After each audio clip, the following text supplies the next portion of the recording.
Andre Ingram should still be trending. You are Locked On Fantasy Basketball, your daily podcast on fantasy basketball. Part of the Locked On Podcast Network, your team every day.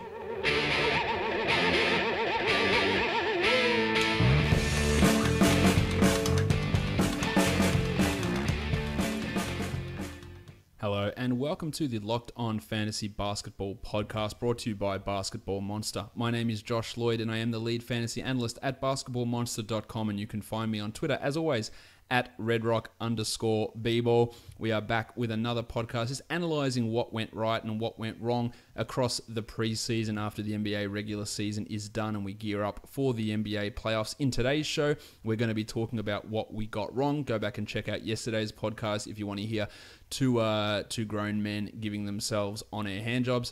You can go listen to that. And of course, the other grown man who was partaking in the old daisy chain is Kyle McKeown. Kyle, welcome back. Hey Josh, thanks for having me on. It's a long time no to speak, about 5 minutes, but we are releasing these podcasts a day apart. We are going to be talking about the things that we stuffed up, the things that we got wrong, the things that we misevaluated in the off season when looking at projections and drafts and mock drafts and all that sort of stuff. So Michael Bolton, what do you reckon? Let's get to it. That is a really, really good idea. I'll let you have the floor, Kyle.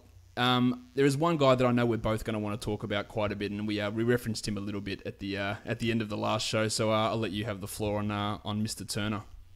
To be clear, these are not things that we got wrong. These are the things that the coaches messed up this year. Exactly. Yeah, sorry, I should have phrased that better. Nate McMillan, this is on you. Yeah, Miles Turner was actually worse this year than he was last year. Yeah, that's crazy. How does that happen? Yeah. So. Miles Turner is the thematic representation of this podcast, or this episode. And, I don't know, Josh, what happened with Miles Turner that he was actually worse this year, that he played fewer minutes this year, 31 minutes last season down to 28 minutes this year. I know he had the concussion early in the season.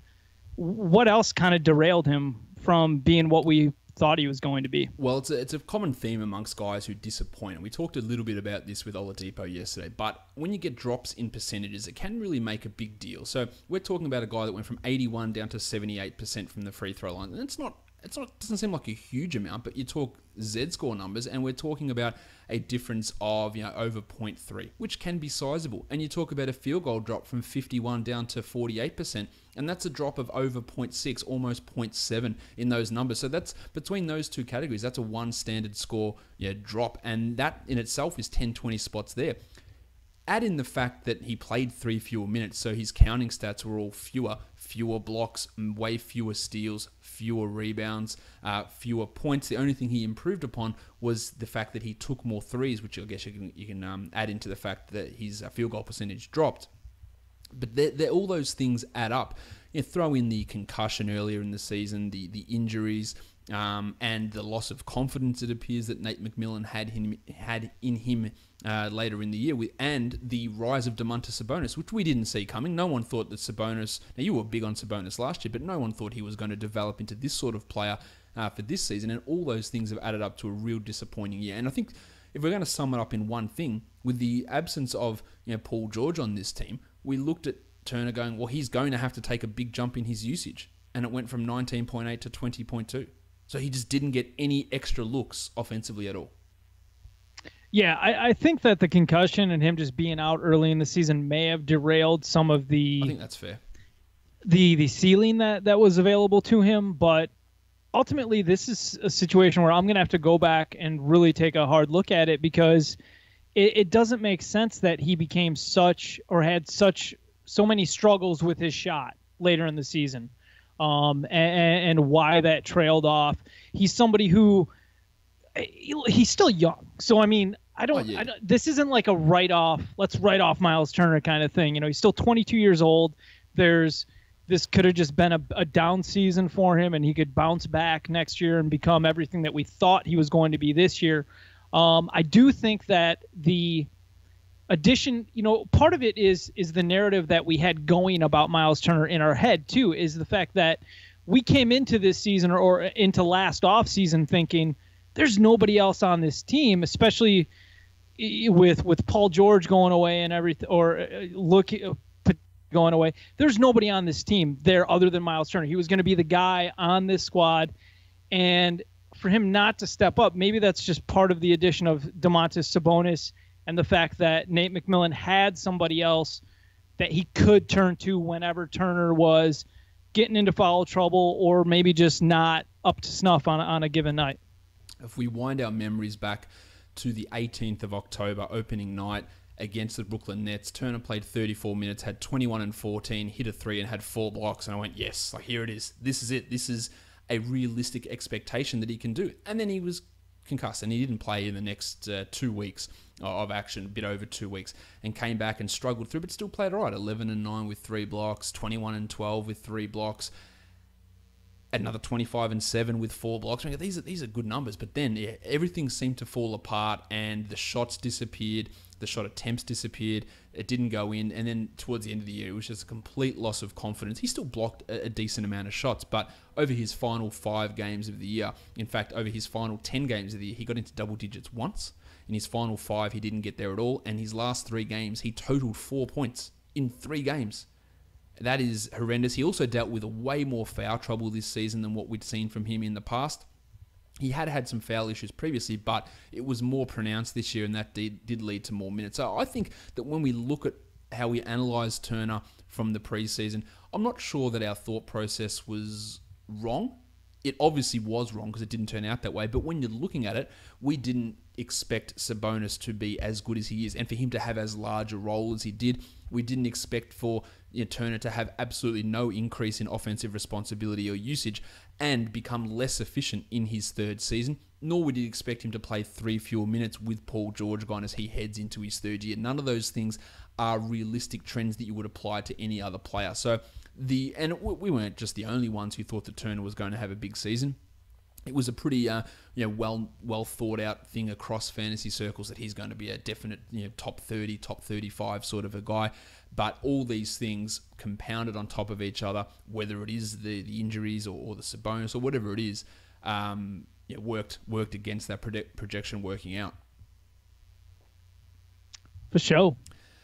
Other guys that we got wrong. I'll start with Brook Lopez. His ADP was 40, and I thought that was fair enough. I said, look, to me, heading into the season, he is clear-cut the best player on this Lakers roster. And we have to remember that Julius Randle wasn't that good last year. Brandon Ingram was one of the worst rookies in the NBA. Lonzo Ball was a rookie. We didn't know how Kentavious Caldwell-Pope was going to fit in, but he was not better than Brook Lopez the year before. And Lopez really struggled. He was also... you talked about, we're blaming the coaches in this podcast. He was underused a lot by Luke Walton, and it was only until we headed to March that he started getting 30, 31, 32 minutes a night. And then we saw, oh shit, yeah, this is what Brook Lopez can do. These are the numbers that he can put up. But running that 4-man front court of Kyle Kuzma, Julius Randle, Brook Lopez, and Larry Nance Jr., they were just squeezing Lopez out. And I understand why. I sometimes get on coaches like, why are you playing these bums with no future when you can develop these guys? And Walton did the opposite of that. So I really can't blame him too much for saying, let's see what Kuzma, Randall, and Nance can do, because they are the younger guys that we are going to be building towards, whereas Lopez is a 1-year rental here.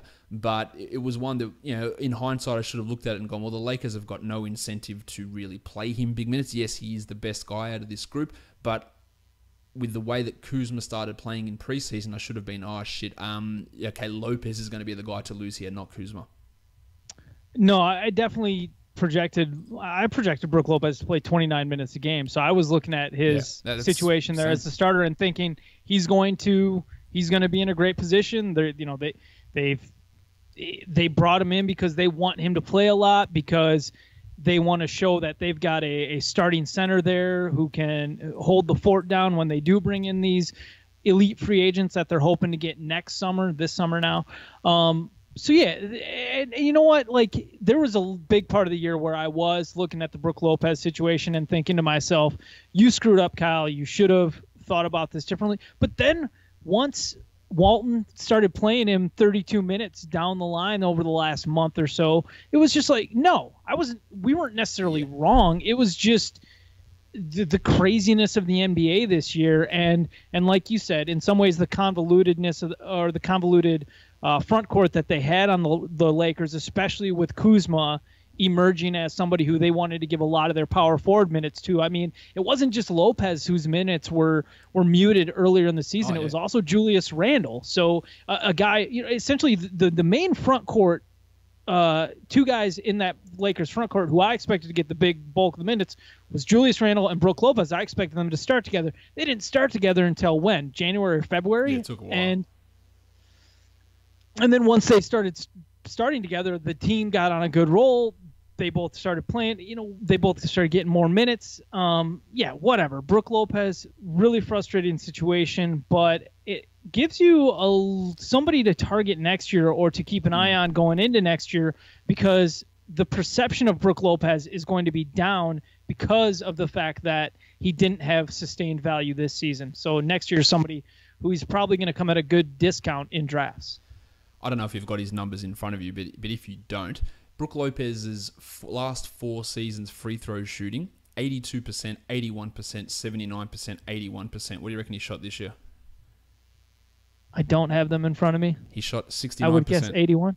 Whoa, giggity. So that is a massive, massive drop. And talk about Oladipo suffering last year from an 8% drop. This is bigger. This is like a 12% drop in free, and it's completely inexplicable. Like, why is he shooting so poorly from the free throw line? He also saw his per 36 free throw attempts cut in half. So a lack of confidence, and he was clearly pissed with how he was being used in LA. And it basically came down to the one where he visibly showed it on the bench and in the locker room, and it was being reported. And then from then on, he played 30 minutes a night. So I don't really know if that was something that was brought in from the front office saying, Luke, this is not a good look. Like, this guy's pissed. He is probably our most talented big man. Like, play him. But since he had that real visible face on the bench of being pissed with how he was being used, the minutes went up. But he lost confidence, couldn't hit his free throws. His field goal percentage dipped as well. His 3-point percentage was poor to start the year, but it bounced back, and his usage went down by 5% as well. So there was numerous factors there. So while Walton screwed us a bit, we were a couple of things we should have reassessed when looking at it, but it was a clear miss on our behalf. Who else did sticking with the Lakers? I missed on. Well, you can kind of say I missed. I was high on Lonzo Ball, and there's a lot of things that he was good at, but where I missed is he was completely terrible at field goal percentage, and most people projected that. I looked really hard at his college field goal percentage and how great he was around the rim, and figured that it was all going to kind of weigh out in the NBA. It did not. So a couple different ways you can look at it, but I would say I missed on Lonzo Ball mainly because his field goal percentage was so terrible. You had him top 30, I think. Yeah, 33. Okay, he ended up inside the top 60 despite shooting 36 from the field and 45% from the free throw line, which is, abundantly terrible. He was a 70% 2-point percentage shooter last season at UCLA. Now, I looked at it and went, that's not going to happen. I don't think he's going to get anywhere near that, and I bumped him down quite a bit. Not down to 36%, but I did have him lower than you. But still, he underperformed what I projected he'd be able to do shooting-wise. But Kyle, he is still the 58th ranked player, even with those absolutely atrocious percentages. And I'm just going to run this now and let's see how fast my computer responds. But if I turn those off in terms of ranking and we punt those categories, he's the 22nd ranked player. And we know that your strategy in head-to-head leagues is to punt the percentages. Lonzo's a 22nd ranked player on a per-game basis. And he is a guy that if that field goal percentage goes from 36 to 42, a big jump, but far from an unheard of jump, especially for rookies who shoot 36%. They often will jump to low 40s. If he can take the free throws from 45 to 60, which was what he did in college, he's a clear top 20 guy. He should get with Drummond and practice his free throws this offseason. So it has to be a confidence thing, because he shot him at UCLA it wasn't good, but he shot him at 60%. And if he gets to 42 and 60, again, horrible numbers. But then that adds on a couple of extra points, gets him to 12, 14 points per game. And you can't tell me he's not going to average 7 assists and 7 rebounds and almost a block and almost 2 steals and almost 2 threes, which is what he did this year, despite shooting as poorly as he did. To me, if he gets those numbers up, he is a clear top, I'll say top 30, but he is a massive top 20 chance. Now, I would under no circumstance draft him in the top 20, but that's where I think that he can be with just some really, really small tweaks. Because again, taking those poor percentages out, it's already a 40-spot jump this season. And he averaged 34 minutes as a rookie, too. Yeah. So, I mean, what does Walton do with him next year? Yeah, and he battled knee injuries as well. So if he's got a clean bill of health, he could easily play 36 a night. And if he came out and averaged 14, 8, and 8 with 2 steals, 1 block, 2 triples on 42 and 62, you take it every day, and it is a comfortable top 30 player. Absolutely zero debate about it.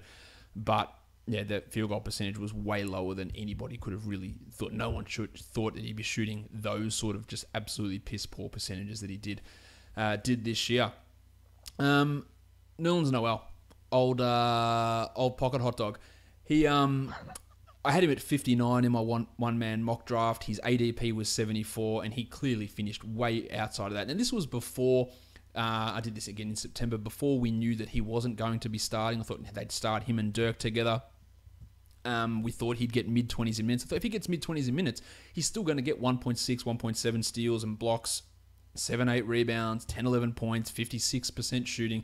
That's good enough numbers for there. But he was not only the backup, but he was out of the rotation. He was atrocious when he played. He showed zero effort and did nothing defensively, nothing offensively, and it was a complete whiff. Even though, look, the logic, I look back on it, before we heard that he wasn't going to be starting, the logic was like, okay, well, he's going to have this. And I wasn't thinking he was playing 30 minutes a night. I thought he'd play mid-20s. But I didn't think that we'd see necessarily Salah Mejri in the rotation. I didn't think we'd see any Maxi Kleber at all. So that one came out of nowhere. And one of those things you can't just predict. But Noel was a complete shit show. Showed a little bit towards the end of the year. And again, could be one of these guys, Kyle, that depending on where he lands next season, if he finds a 25-minute role per night, he's an easy top 100 guy. But it didn't work out. I'm not trying to be nice to you, but you made a point of talking about the situation with Noel a lot last offseason where you said, hey, look, he turned down a contract extension offer from the Mavs.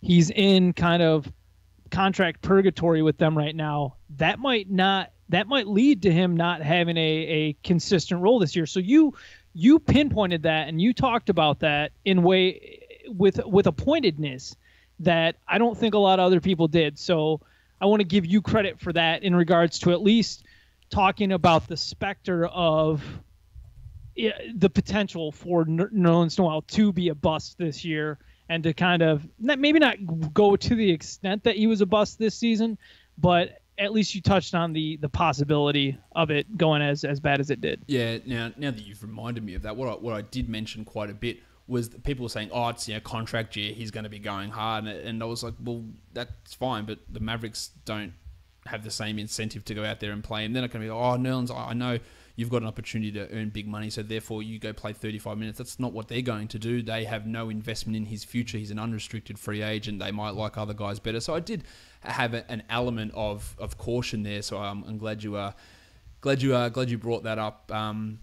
It makes me feel a little bit better about screwing that one up. But yeah, there is people always, and I'm going to do something on this in the off season about contract year performance because people really, really love to just use it as the be all and end all, and in the end it means 100% nothing. And that's something we always have to pay attention to, and you've got to look at motivations on both sides of things, and that's exactly what we saw go down here. Sticking with big men that I messed up, Dwight Howard. I had no idea that he was going to actually command 30 minutes a night from the Hornets, especially walking into a situation where there was already an established starter at center in Cody Zeller. There was already a guy who was getting backup center minutes and Frank Kaminsky on the roster. It didn't seem plausible that Dwight Howard would walk into a 30-minute role on the Hornets, but he in a lot of ways he earned those minutes this year, so good for him.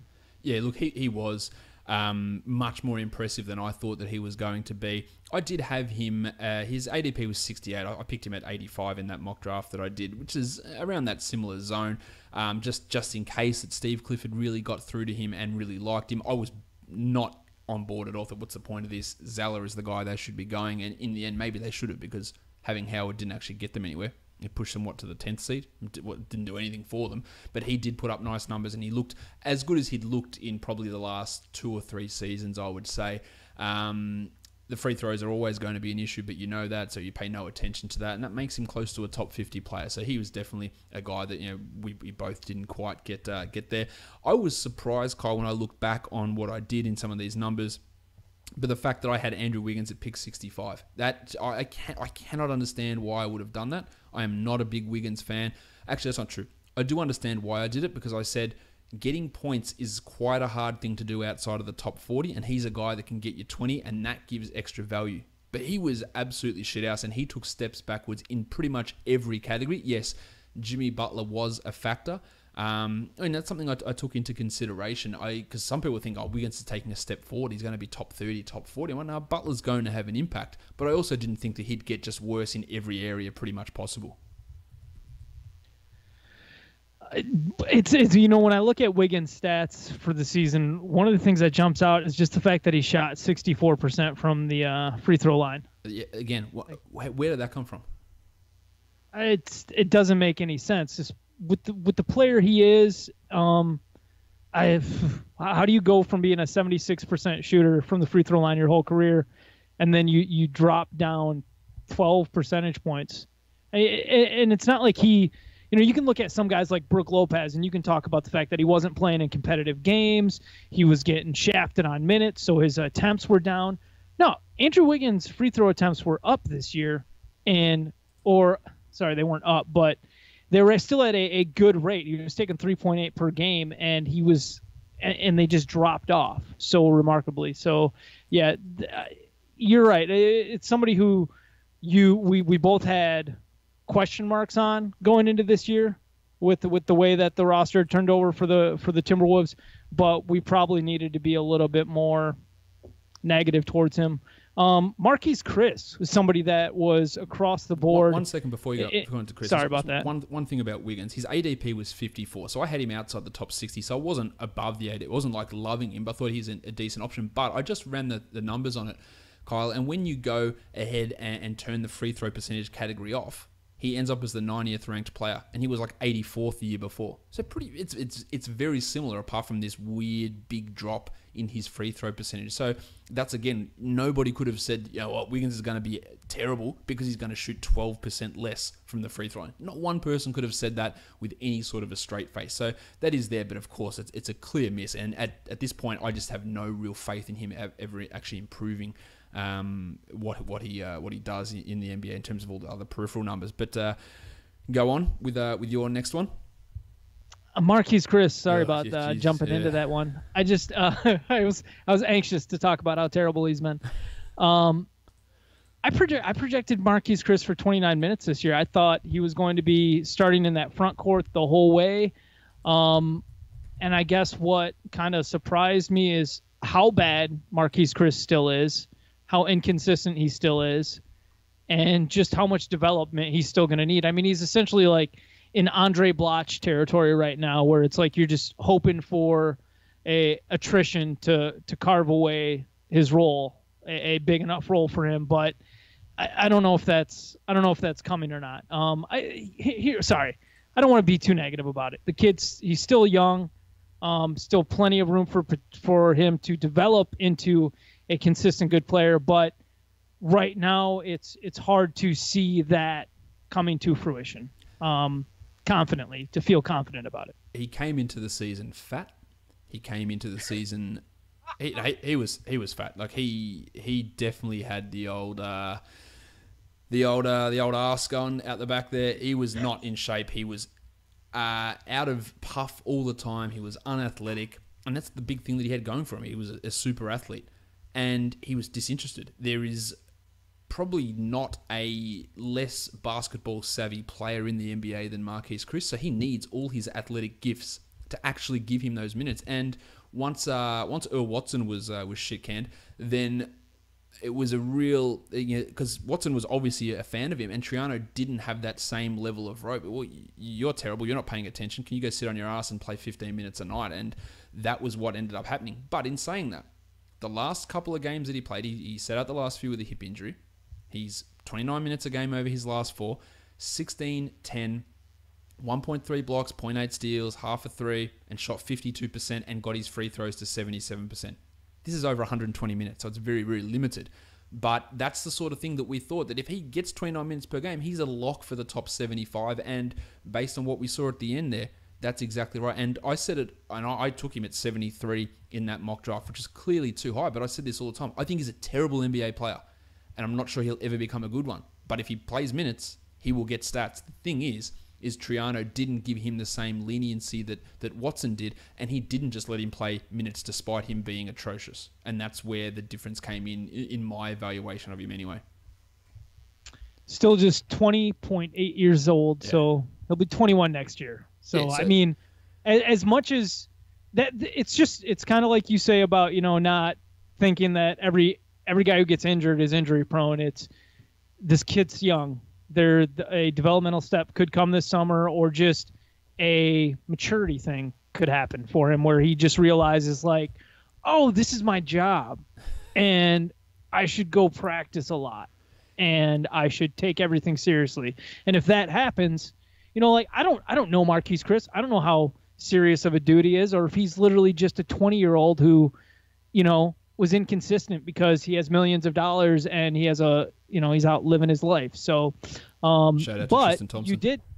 You point out, that's hilarious. You did point out the fact that when he does get the opportunity and when he does show up, the production is something that's worth paying attention to in fantasy. So we can't just write him off and say it's never going to happen. No, not at all. We have to pay attention going into next year. Third season is a big key season. If you're not doing it after your first 4 years, then you're in a bit of trouble. But your third year is often when people take this huge step. So he's got that ahead of him. And I still remain in that thing that at this point he's not a good NBA player, but if the minutes come, he is a good fantasy player. I mentioned Tristan Thompson. It's always interesting when you get these guys who, I can talk with my missus, and that's one of the players that she knows because of Kardashians. Oh, there's James Harden, there's Steph, there's LeBron, and there's Tristan Thompson. So I can say, hey, have a look at this video of Tristan Thompson with allegedly 2 women touching his dick in a club, and you can get that conversation going between people who have no idea about the NBA. So shout out to Tristan for bridging the sport culture gap. Avery Bradley. Is that video from like October or something? Yeah, I saw something along. Yeah. Okay, so did the Kardashians just wait till, like, are they just using that as PR? Like, does Khloe not really care, or did she just find out? Like, these are the things I need to know. Is there's I started really getting into it this morning and reading through it and getting the timeline and seeing all these Insta stories from these people, but I don't exactly know. But there is definitely some planned timing going on with it. I'll leave it at that. Kyle, one of your boys who was certifiably terrible this year is Avery Bradley. How much of that is to do with this groin issue that cost him pretty much his whole season, or the fact that playing for Brad Stevens can make anyone, including Marcus Morris, look like a good player? I'm afraid that Avery Bradley's just not what everybody thought he was. Yeah, I think that's what it feels like. He was Brad Stevens takes dudes, finds out what they're good at, and he says, do these things. And when you don't, and we saw that with Jay Crowder, we saw it with Avery Bradley, when you put them into a situation without fences or without borders, they kind of get lost in themselves, or they start to be less efficient. And Avery Bradley's probably just been overrated a little bit.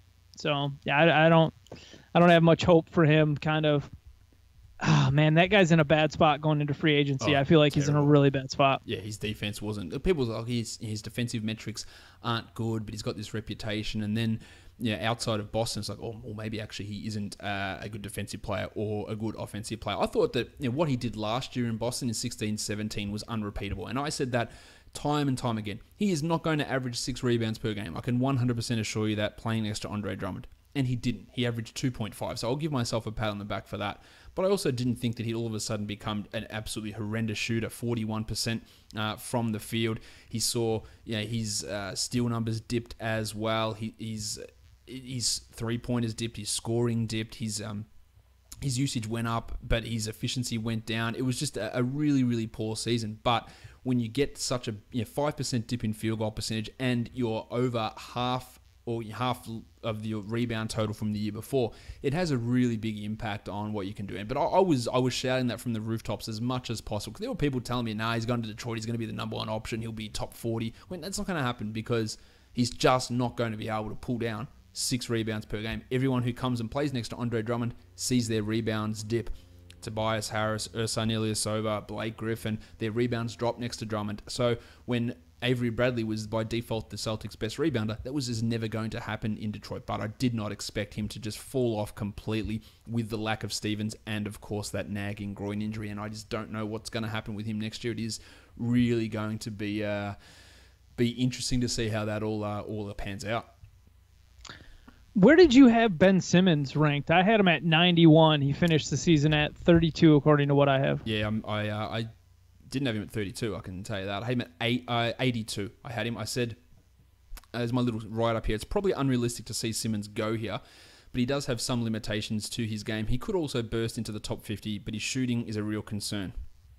Yeah, so I'm always a little bit further down on rookies than what others are. I did not expect him to come out and be just a legitimate contender for all defensive team nominations, to be a guy that realistically should have been in the All-Star game. I did not see it at all. But yeah, I was still relatively confident he was going to be good, but not this good. Hey, Lou Williams, you could say that I didn't hit on him, obviously, because he finished the season ranked 35th, according to what I have for 8Cat. Yep. I had him at ranked 109, playing 26 minutes per game. But some of Lou Williams' value, or the reason why he was as good as he was this year, is because Pat Beverly missed pretty much the whole season. Milos Teodosic was out. So there were, Avery Bradley missed some time this season. So there was a lot of minutes that went missing in that rotation for the Clippers that probably weren't going to go Lou Williams' way. And it was like, well, we need somebody out there to score and to do stuff. So, yeah, I guess what do you feel about him for next year, though? I think he's going to get really overdrafted. He was a guy that, I had around 74. His ADP was around 74, 75. So I was right on that level. He clearly beat that at 34th. But over the last 2 months, Kyle, he's the 65th ranked player, with Milosh back, with Austin Rivers back, with Tobias Harris playing, because he was running without Rivers, without Beverly, without Teodosic, without Griffin for stretches of time that pushed him to be a top 20 guy for about the first 2 to 3 months of the year. Those other guys started filtering back, and the numbers did start to dip. Now, that was still pretty good. He averaged, over the last 2 months, 21 points per game and 5 assists, but that pushed him to 65 and not 35, which is where he was for the season, where those other numbers were able to push even higher, where he's hitting way more threes as well, because over the last 2 months, he shot 28% from three when he was going at 40% to begin the year. So I think he's going, if anyone's looking to draft him in the top 50, I reckon that's going to be a pretty large mistake. You're going to have Milosh, Rivers, I don't know if they bring Ty Wallace back, Sindarius Thornwell shown a bit. You're going to have Pat Beverly back. Will he be playing 33 minutes a night? I'd be pretty stunned if he was. Andre Drummond was ranked, for my projections, 108th. Finished the season in the top 25, 21 according to what I have. And a lot of that's just because his free throw percentage went up so much this year. Yep. I think that's legit. And then we did see there was a new confidence about Andre Drummond out on the court this year, or a deeper commitment to play hard every night. And that was really good to see. Going into next season with Drummond, I think if there's one thing that you take away from this year that you notice as a difference throughout the season, is that early in the year, Drummond's assists were up really high because of the way that they were using him. He was doing a lot of dribble handoff stuff up in the high post. And then once they got Blake Griffin, they went away from doing a lot of that dribble handoff stuff with Drummond. His assists went down. So if you're looking at what you can still count on for Drummond, I would definitely say look towards the second half of the season with the way that he was putting up production with Blake Griffin there, obviously. But I would just expect maybe not as many as assists as what you may have construed him putting up earlier in the season. I'm glad you brought the assists up, because the difference is absolutely massive. with Griffin on the court, Drummond averaged 1.5 assists per 100 possessions. Now, he obviously doesn't play all of his minutes with Griffin, but that's what the number was. Without Griffin on the court, so that's before Griffin arrived, and when Drummond is running the show by himself, 5.4. So we're talking about a 300% difference between that assist rate, and that is absolutely huge. Now, the free throw percentage, nobody could have predicted he went from a 35 to a 60% guy. We saw him in preseason and went, oh, okay, this is happening, but let's see how it goes. It's small sample. Don't draft based on assuming that this is going to be the case necessarily with Drummond. And even so, he finished at 60.5 on 5 attempts, which is a Z score of negative 2.7, which is still pretty punt worthy anyway. So it didn't really change too much in that regard, and it's still not one of those ones where you draft it and try and recover from it, because it still remains a pretty tough thing to do. Because you look at a guy like James Harden, Harden doesn't cancel that out. You'd have to add a couple of big free throw percentage guys to actually cancel that out. The only guy that would actually cancel his numbers out was Damian Lillard, who shot 92% on 7 attempts. So it's nowhere near where he was, but it's still not his excellent number. But those assists are key. And you talked about the extra effort, Cole. We talked about this in preseason, I believe, is that he had that surgery to clear up his septum, and it worked.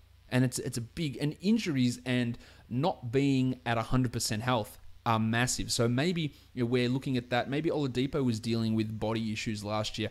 Avery Bradley's groin, maybe that's the concern. Drummond not being able to breathe through one side of his face, maybe that's causing the problem. And we're seeing so many, and you can go back in time. Before Jimmy Butler's breakout season, he suffered an ankle sprain that sidelined him for about 3 months and barely played that year. And when he came back, he was terrible.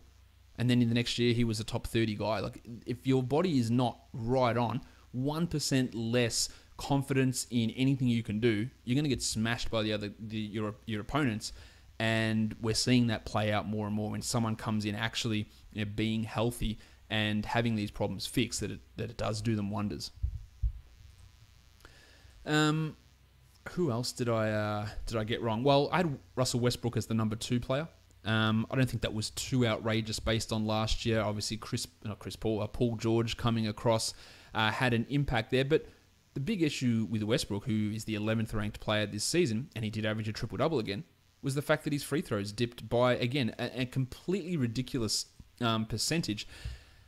You couldn't have predicted that one of his strongest categories would go to be one of his worst. No, not at all. And that was something that throughout the beginning of the season, everybody was talking about ad nauseum on the user comments on Basketball Monster, just about like what exactly is going on with Westbrook's free throw percentage. Is it ever going to come back up? But yeah, it was definitely something that nobody predicted at all. We saw his field goal percentage go up from 43 to 45%, which was something that was predictable with the addition of Melo and Paul George. Yeah, his usage went down from 41 to 34, and that's a bananas thing to say that he put a usage of 34% up, and it's still 7 percentage points fewer than last season. But having a drop in your free throw percentage of over 10 percentage points it's impossible for you to get back to that number 2 spot. If he was in that same area with that free throw percentage that he was last season, you could very, very easily see him being back as a top 3, top 4 guy, because he averaged 25, 10, and 10 with 2 steals and 1.2 triples. And that's another thing, is his three-pointers went from 2.5 per game to 1.2 per game. And he shot under 30% when he was at 34%. So last year was a real anomalous performance, because the 2 years prior to that, he was under 30% from 3 as well. So not only did his percentage fall, but his attempts normalized to what he was doing in the 15-16 and 14-15 season, which, again, not things that I necessarily thought would happen. I thought maybe easier looks, he'd be able to maintain at least a low 30s rather than a high 20s in that percentage. But the free throws is what really killed it, and there's absolutely zero way of being able to predict that. I know Westbrook's amazing, but the last 5 games of the season, 15, 16, 7, and then 18 and 20 rebounds, because he wanted to get that triple-double. Yep. What a psycho. I love it. I tell you what, and people can say, when he has these numbers, they win games, and that's all fine. But he had 6 points today, and 20 rebounds and 19 assists. And you can't tell me that that's not a deliberate, concerted effort to go for rebounds and assists rather than score. Because he took 9 shots. The previous 5 games, he took 21, 28, 26, 17, and 32. Today, 9 for 6 points. When he broke that triple-double record, Kyle, when he needed 16 rebounds. He got to 17 rebounds, 14 assists, and he had 1 point. And he'd taken 2 shots. That is, now, I love Westbrook. He's crazy. I love him, love everything about him. But that is, if you cannot tell me that is doing everything to help the team win, because it's not. It's not. It's just not what it is. He was hunting for it, but when you've got Memphis resting, no problem. He can do it. 7 no dudes. issue with it doing it. Yeah, especially against Memphis. Like, if you're gonna rub it in one team's face that you can do whatever you want against them, it's going up and putting up 20-20 in rebounds and assists against them. That's the old double Rubio. You cannot look at that stat line and go 6, 20, and 19 and go, come on. Like and it makes no sense considering that the last time that he had single digits in scoring was the 26th of February when he had 8 points on 12 shots, and at least he took 12 shots then. But that is a bananas number. No problem, but just admit that he went for the rebounds. He was boxing out Melo to get some of those boards, and it's bananas, but I don't care. You did it. That's fine. It was humorous. The stat line is one of the most stupid things I've seen all season. And he got there.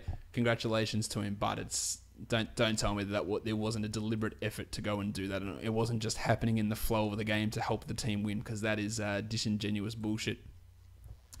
Giving daps to one guy who exceeded my expectations, LaMarcus Aldridge. Yeah. Finished the season 27th in 8-cat. I had him ranked 66th.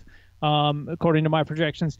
He just had an awesome season, played tons of minutes, and he was the truck for the Spurs team. So big ups to him in a year without Kawhi.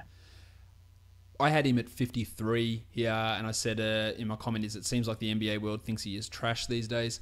And while he has disappointed, he certainly isn't garbage. Now, obviously, this was before we knew that Kawhi wasn't going to play this season, and that clearly helped him as the play style went really back to just let LaMarcus do everything. But he was really, really excellent, and his defense was much improved as well. Not that means a huge amount for fantasy, but yeah, he was a huge surprise guy. One guy that I looked again on this mock draft, and I said, what are you talking about, Josh? I had Gorgie Jang at pick 97, and this was obviously before any preseason games had happened, and I didn't know that Taj Gibson was going to start, because I thought, what kind of a spacing challenge lineup are they going to run with Butler, Wiggins, Gibson, and Towns there? Yeah, there's just no one to shoot threes. Jeng at least can spread it a little bit. They paid him that money. He's younger, but no, Tibbs went full Taj, big minutes, and Gorgie completely disappeared.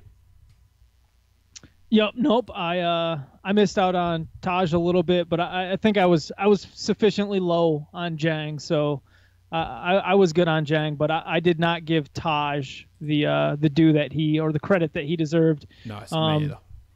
So, congrats to Taj for stepping up for the Timberwolves and playing as many minutes as he did this year and getting them and helping get them into the playoffs, because he was big tonight. He was big. Massive. He made some key defensive plays against Jokic in the fourth quarter. Watching Taj Gibson today, and you could see he didn't have the fresh shave on his head, so it wasn't completely bald. You could see the hairline outline. I just thought, give him 10 years' time, and he's going to look like Uncle Phil from Fresh Prince. He had that exact look. He's going to chub up a little bit, the beard, the hairline. He's definitely going to be Uncle Philling. So that was my NBA lookalike as I was watching the last minute of that game, and he was providing good defense. Thought, yeah, you're going to have that really interesting hairline going at some point if you let it grow out.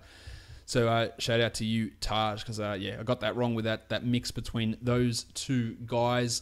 Go Bear. All right, that's fair. I was going to go to a different Jazz guy. Okay. I was going to go to Mitchell.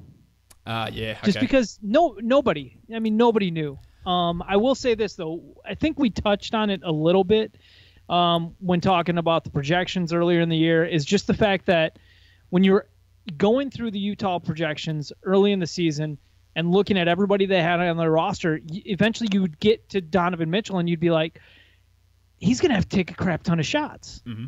And that's the one thing where it's like, I didn't expect the minutes to be there for Mitchell the way that they were. David Locke, your boss from the Locked On Podcast Network, he said in the preseason that he expected Donovan Mitchell to get like close to 30 minutes. Or it was somewhere like between 25 and 30 minutes, I think he's going to average 30. He's going to average 20 points a game. I said, David, come on, what are you talking about? I'll give you 15. And you go, oh, no, sorry. He said he's going to average 15 points per game. And I said, David, I think you might be pushing it there. And he goes, I'll maybe get to 20. I go, come on. Like, what are you talking about? But He got to 20. Yeah, I know. I thought he was crazy, but then it was one of those things where doing the process of working through the projections, you get to a point where you're like, oh my God, like I'm maxing all these other guys out from their field goal attempts, and there's nowhere else for this to come from. It's got to come from Donovan Mitchell. Like, but then you can't. Getting to the point where you're saying, okay, this rookie's going to come in and he's going to be the number one option on this team. It seemed insane, and it happened. So, yeah, I was wrong about Donovan Mitchell, but everybody was. This is what I wrote about Mitchell in my rookie preview that I wrote back end of August. I said he looked excellent in both summer leagues. He got 37 points and 8 steals in one game. But to me, he is behind Rodney Hood, Ricky Rubio, and probably Dante Exum. And this is before Exum had suffered the shoulder injury, and Exum had looked equally as good in summer league. We forget how dominant Exum looked. He didn't even have to play Vegas because he was that dominant in Utah summer league. And I said what he did in summer league probably won't be able to happen in the NBA. But he's one of those guys who looked good regarding his statistical translations, and it's been borne out so far in what we've seen. And I said I would take him higher than his number 13 draft spot in any sort of dynasty draft, but I didn't expect that he would have this sort of impact. I talked about how much I did like him dynasty value-wise, and he would be a top 10 guy out of this draft class back then, but I didn't think that he'd be putting up top 50 numbers now, and I think that his ceiling, Kylie, is top 10 in fantasy.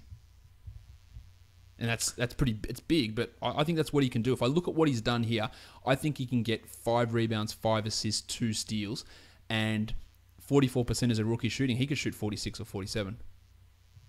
He might not, but he could. No, I wouldn't really be surprised by anything Donovan Mitchell did going forward as far as how high a ceiling can go. Dario Saric from the Sixers. We were both... I was out on him. It was, you say that, but it's not. I think we both had him projected for 24 plus minutes this year. Yep. Kind of saw him filling in that 6-man role for the Sixers, but it was hard to imagine him stepping in with their roster and playing that power forward slot all year. We saw him get some minutes at small forward in spot situations, and just.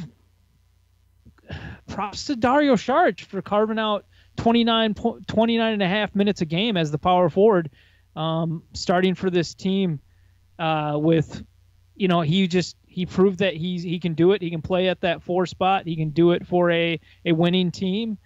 And it's going to be fun to see exactly what he becomes over the next few years, too. What we didn't expect is we didn't expect that he and Simmons and Embiid would all be able to coexist on the court together for lengthy stretches of time. He was not a good shooter from 3 last year, and he's turned into a 39% shooter this year from deep, and that's enabled him to stay on the court. But we also, when we projected out the Sixers starting lineup, we thought Fultz, Redick, Covington, Simmons, Embiid would be their starting 5 to get the bulk of those minutes, and that's how they'd run it. And then they'd put Saric in a 6th-man role.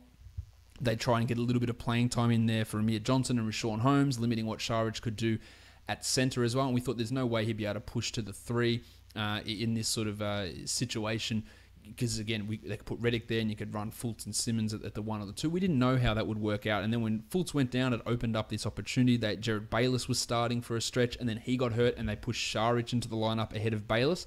It worked because his 3-point shooting, it clicked and it went in, and they went on a roll basically from there. So there were a few things that actually worked in his favor to get to that spot, but he actually did what he needed to do once he got there and coexisted, because the big numbers he put up last year, Kyle, they were when he was playing with almost no one else. It was him and Covington. There was no Embiid. He struggled when Embiid played last year, and we thought, get these other guys around, Redick, Simmons, Embiid all coming back, plus Fultz addition. How was he going to get the playing time and the touches and the usage that saw him vault up in that March run last year? I think some of that's just... He continued to grow as a player in his second season, and took advantage of Brett Brown. He figured it out, man. And I'm glad that it turned out the way it did. I'm glad I was wrong about Dario Saric, because he's somebody who I've definitely been rooting for since he got drafted by the Sixers several years ago. So the fact that he came into the league, played well as a rookie to the point that he was in the Rookie of the Year conversation, and then exceeded expectations as a second-year player.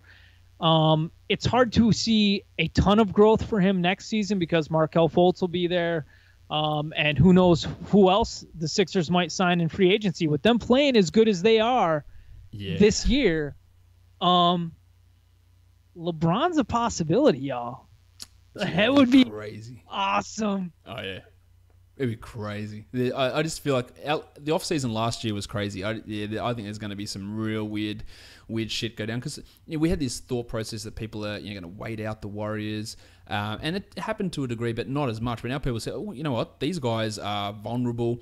Houston's doing stuff, and if the Warriors don't win the title, people are going to go like, man, they're done. Like we're in now. Let's everyone just go. And I think it's going to be some real crazy stuff go down again. Sidebar. What do you think about the news? The news that came out about Kevin Durant turning down his option? Is that just a? Yeah, I don't think it's. Is that just? Yeah, I think he did it. I think he did it last season as well. Just restructuring because when you're in the league for longer periods of time, you get higher percentages of maxes, and I think this might push him to his 10-year. He gets the 10-year max, which is the full 35. Not that he would be getting it, but it enables him to then get longer deals, and yeah, there's a whole bunch of stuff. And LeBron's done that for a few years as well. Not that LeBron, if he turns his down this year, that doesn't mean LeBron's staying, but LeBron has done that a couple of times in his time in Cleveland also. It leaves a little dangling thing there, where you're saying, there's a possibility. What if he gets pissed off? He's kind of a mercurial person, or he's not afraid to share his emotions and his opinions. So maybe it'll change. I think the term you're looking for there is pissy bitch. Oh my God. No, he is not. Okay. My roommate, my ex-roommate and his cousin used to always call Kevin Durant bitch made, because he went to the Warriors. And I'm just like, dude, I don't care about him going to the Warriors at all. Just the way he responds to things now, just like, dude, man, just relax. Like everything's good for you. Like just relax. He just sounds so like whiny at times.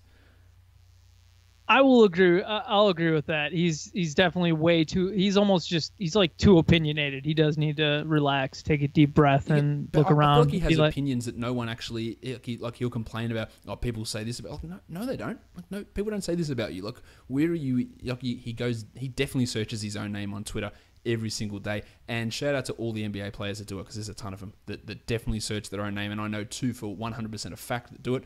Shout out to the Blue Arrow and to Jack Cooley, who have definitely searched their own name on my own tweets and liked them and found them. So congratulations to you guys. Moving on to guys that we messed up, or guys that just didn't. Oh, I'm sorry, the coaches messed up this year. Yeah. Scott Labissiere from the Kings. What was 21 minutes this year? It turned out. I had him projected for, I believe, 26 or 28. I had him about the same. Is he good? I don't know. I don't think he's.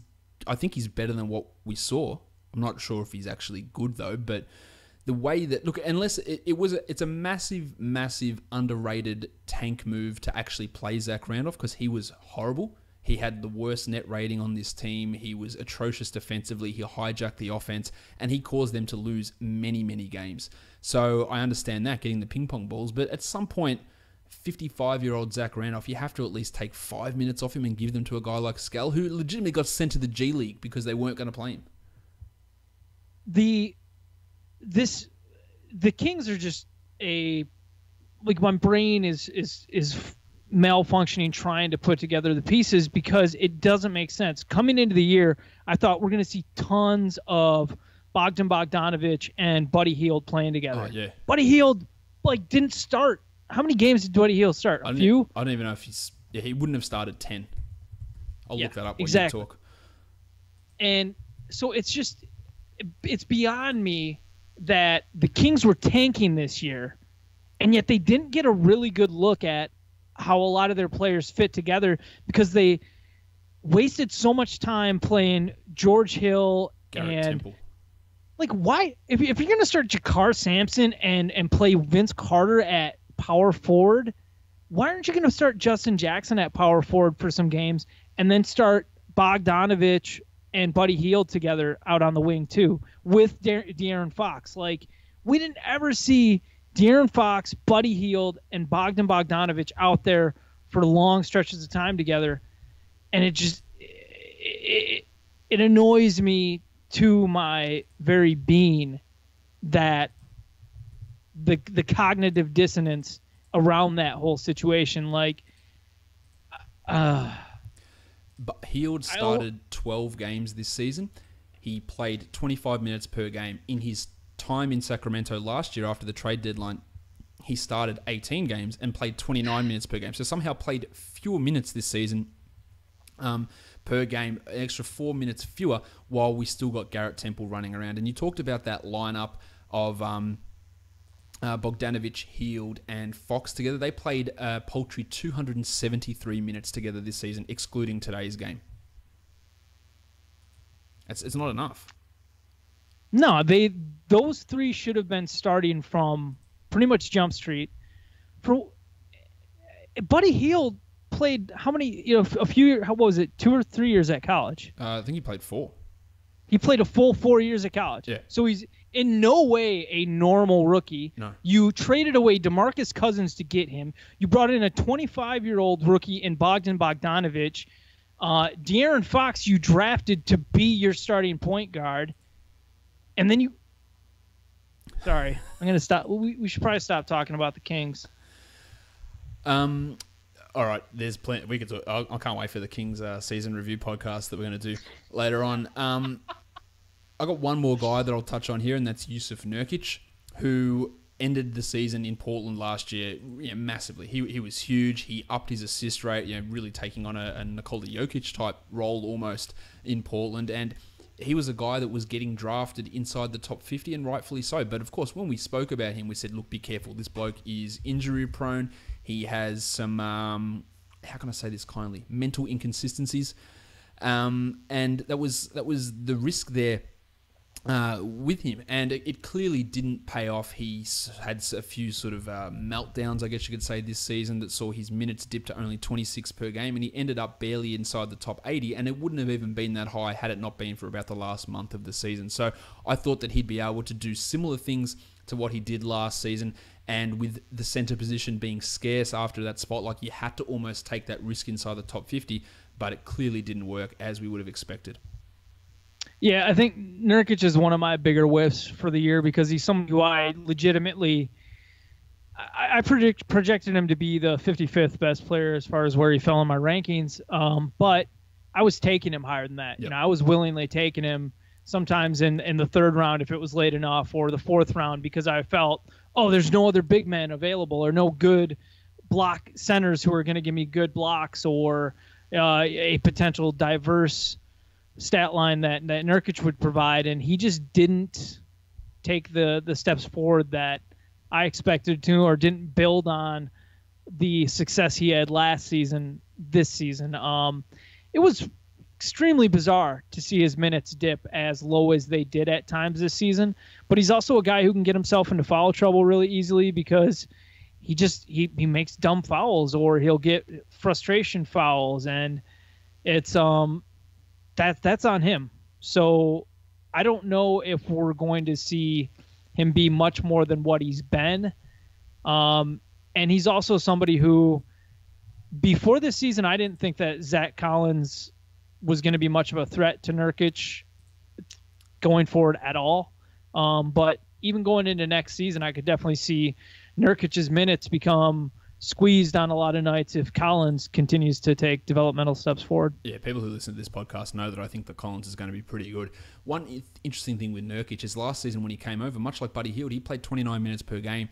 He averaged 15 and 10 with 2 blocks per game, and that's where the excitement came from. He averaged a ton of assists, 3 assists per game as well, but it hasn't been the case this year. 14 and 9 in only 26 minutes, 1.4 blocks, under 2 assists per game, and that's with Portland adding pretty much no one to take that playmaking away from him. But the last month, Kyle, the last 15 games, this is what we were looking at. He's the 27th ranked player. He's averaging 16 and 11 with 2 blocks and shooting 60% from the field.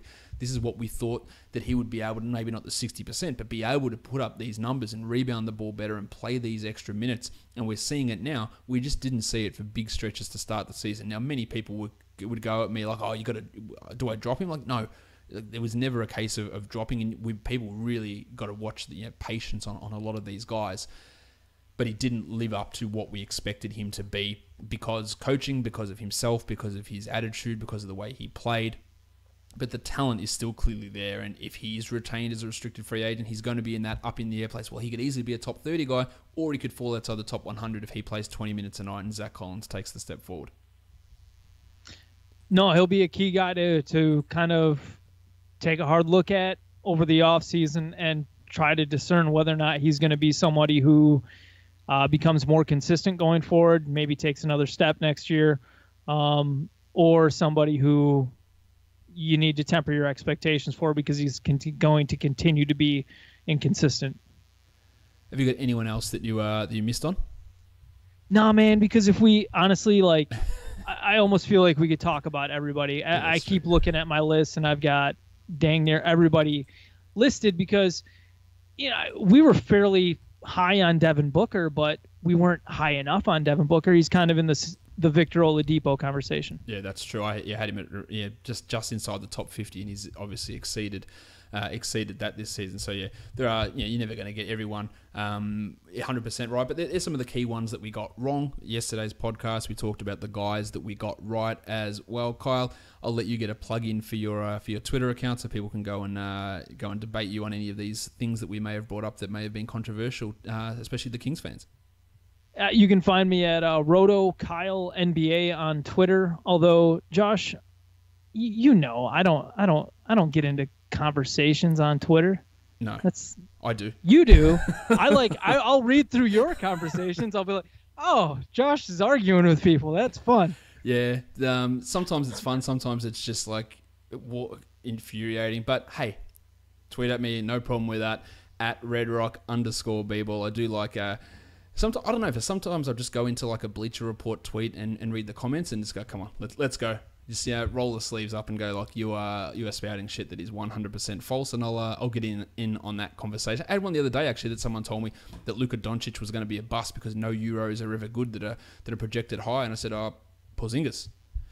I suppose so. What? People just have these thought processes in their heads that just have no relationship to reality. Oh, but how about guards? That wasn't what you said. You said he was going to be Darko. You said he was going to be. If you think Luka Doncic isn't going to pan out in the NBA, you haven't watched him play at all. Yep. So, because it takes one game, takes one highlight reel, and you're like, oh, that's not fake. Oh, he's 6'7" too. Oh, yeah. Okay. And he's making passes like that? Cool. Yep. No, he's going to be amazing in the NBA. Although I haven't watched a ton of DeAndre Ayton, but what I have watched of DeAndre Ayton, that situation seems like is he the absolute number one, or are people? I haven't started to dive into this stuff. I don't dive into NCAA until after it's all done, and I know it's all finished now. Yeah, but I started doing it last week. Like when I look at DeAndre Ayton, I'm like, I don't see anybody else who can offer the ceiling that he potentially offers. I think it's going to be between him and Doncic, but Ayton is a guy, getting completely off topic here. I think his lack of defensive concentration sometimes is an issue, and shot blocking can be a problem. I know Jaren Jackson's jumping up with some people too as a shot blocking, 3-point shooting, really young big man. I think Ayton's rim protection sometimes can be considered a problem, but obviously he's also one of those guys that just looks like a monster compared to all those guys in college. And you go, well, how is he going to be able, like, when he comes up against Joel Embiid, like, he's not going to be a monster because Embiid is a monster. Yeah. So how is that going to work? The first time I saw DeAndre Ayton highlights this season, I was like, did they up his height in the 2K edit player thing? Like, he just looks like there's some kind of gigantic person cheat code, or like he's a Game of Thrones character. And so he definitely is the mountain. Yes, it's freaking terrifying and beautiful because he moves pretty fluidly. But at least we've moved beyond the Trae Young is going to be the number one pick conversation that people were choking themselves on earlier this season. Yeah, that's not happening, thankfully. I think Doncic and Ayton, and anytime I see a draft tweet or Facebook post, I always go look at the comments, and it's everyone. If we take Doncic, I'm never supporting this team again. Has to be Ayton. It has to be Ayton or Bagley. Okay, you can say Ayton if you want. You can't say Bagley. Sorry. You cannot have Bagley over Ayton. Doncic's like floor is Devin Booker right now to me Yeah. in some respects.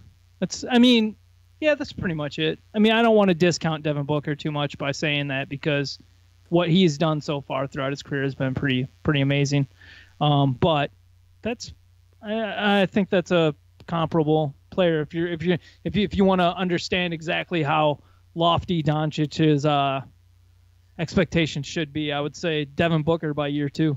Yeah, he's really sexy. So go watch some YouTube highlights. And just another guy, if you want to talk about Euros that don't pan out, Nikola Jokic was pretty bloody good today, even though the Nuggets lost. Kyle, we will speak to you at some point in the coming weeks as you'll be joining me for some of the season recap podcasts. So we'll look forward to having you on those as we deep dive into those teams and talk more shit like we did today. So thanks for coming on again.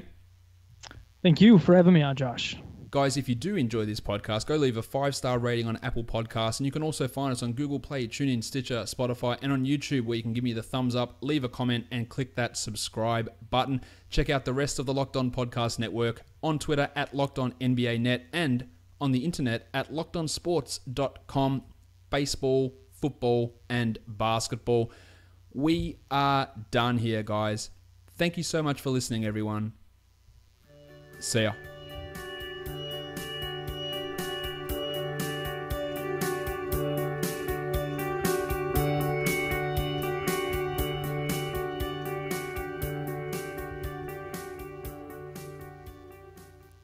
Trevor Booker.